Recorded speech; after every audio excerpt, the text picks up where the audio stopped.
नमस्कार एस्पिरेंट्स। आज हम बात करेंगे करंट अफेयर्स के कुछ महत्वपूर्ण विषयों पर जो आपकी यूपीएससी प्रिपरेशन के लिए बेहद जरूरी हैं। सबसे पहले बात करते हैं India you free trade agreement की। 2 दशकों के बाद भारत और यूरोपीय संघ के बीच एफटीए को लेकर बातचीत अंतिम चरण में पहुंच गई है। ये डील 1.9 बिलियन लोगों को कवर करेगी और वर्ल्ड की टोटल जीडीपी का 20% से ज्यादा हिस्सा होगी। बायलैटरल ट्रेड पहले से ही $136 बिलियन को पार कर चुका है। डोनाल्ड ट्रंप की ग्लोबल टैरिफ पॉलिसीज की वजह से दोनों पक्षों में म्यूचुअल अर्जेंसी देखी जा रही है। इसे मदर ऑफ ऑल डील्स भी कहा जा रहा है क्योंकि ये राइजिंग प्रोटेक्शनिज्म के ट्रेंड को बक करता है। अब बात करते हैं हमारे 77th रिपब्लिक डे की। इस साल हमने वंदे मातरम के 150 ईयर्स भी सेलिब्रेट किए। ये गीत 1875 में कंपोज हुआ था और 1950 में नेशनल सॉन्ग के रूप में अडॉप्ट किया गया। ईयू लीडर्स को चीफ गेस्ट्स के रूप में इनवाइट करना भी डिप्लोमैटिक सिग्निफिकेंस रखता है। कनाडा की ट्रेड डायनामिक्स भी इंटरेस्टिंग है। पीएम मार्क कार्नी ने चाइना के साथ एफटीए के प्लान्स को डिनाई किया है यूएस टैरिफ थ्रेट्स की वजह से। कनाडा ने 2024 में चाइनीज ईवीएस पर 100% टैरिफ और स्टील एल्यूमिनियम पर 25% टैरिफ लगाया था। कार्नी का स्टेटमेंट था कि कनाडा एक स्ट्रॉन्ग इंडिपेंडेंट नेशन है और यूएस पर रिलाई नहीं करता। क्लाइमेट एक्शन के मामले में इंडिया का सबसे बड़ा गैप लैंग्वेज हो सकता है। लॉस एंड डैमेज जैसे कॉन्सेप्ट्स का मिस इंटरप्रिटेशन हो रहा है। ग्लोबली ये क्लाइमेट इंपैक्ट्स बियॉन्ड एडेप्टेशन को रेफर करता है, लेकिन इंडिया में इसे अक्सर नुकसान आकलन या हानि पूर्ति तक सीमित कर दिया जाता है।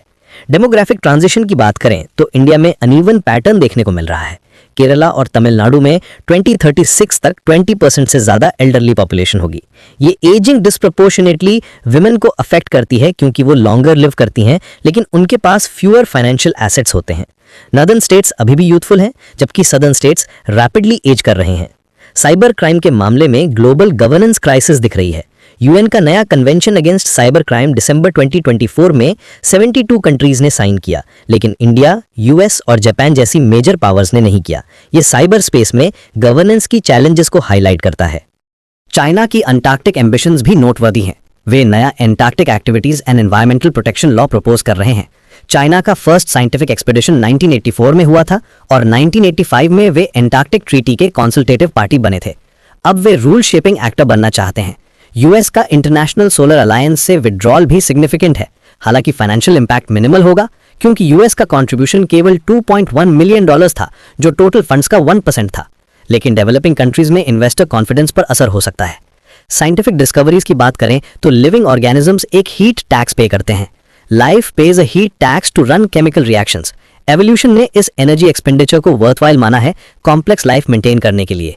पोल बाउंड स्टेट्स की फिस्कल प्रूडेंस भी इंप्रेसिव है। वेस्ट बंगाल का डेट टू जीएसडीपी रेशियो 38% है, जो 4.7 परसेंटेज पॉइंट्स कम हुआ है 2021 से। केरला का 35.5% है, जो 4.8 परसेंटेज पॉइंट्स कम हुआ है। ये एफआरबीएम एक्ट लिमिट से ऊपर है, लेकिन डेवलपमेंट एक्सपेंडिचर सस्टेन करते हुए डेट रिडक्शन अच्छी बात है। पंजाब में मुख्यमंत्री सेहत योजना लॉन्च हुई है, जो 2,10,000 पर फैमिली तक free cashless medical treatment offer करती है। ये हेल्थ केयर एक्सेसिबिलिटी में सिग्निफिकेंट स्टेप है। अवार्ड्स और रिकग्निशंस की बात करें तो इंडिया ने पद्मा अवार्ड्स और गैलेंट्री अवार्ड्स कन्फर किए हैं आउटस्टैंडिंग सिविलियन अचीवमेंट्स और एक्सेप्शनल ब्रेवरी को रिकग्नाइज करने के लिए। इंटरनेशनल लेवल पर ट्रंप ने वर्ल्ड इकोनॉमिक फोरम में board of peace initiative announce की है। ये वर्ल्ड लीडर्स का ग्रुप होगा जो ग्लोबल कॉन्फ्लिक्ट्स रिजॉल्व करने और पीस प्रमोट करने पर काम करेगा। ये सभी डेवलपमेंट्स यूपीएससी एस्पिरेंट्स के लिए महत्वपूर्ण हैं क्योंकि ये international relations, governance, economic policy, environmental challenges और सोशल इश्यूज के विभिन्न एस्पेक्ट्स को कवर करते हैं। इन टॉपिक्स को अपनी प्रिपरेशन में इंक्लूड करना जरूरी है। थैंक यू फॉर वॉचिंग और मैं आप सभी की जल्द से जल्द सक्सेस की कामना करता हूं। प्लीज लाइक, सब्सक्राइब करना ना भूलें।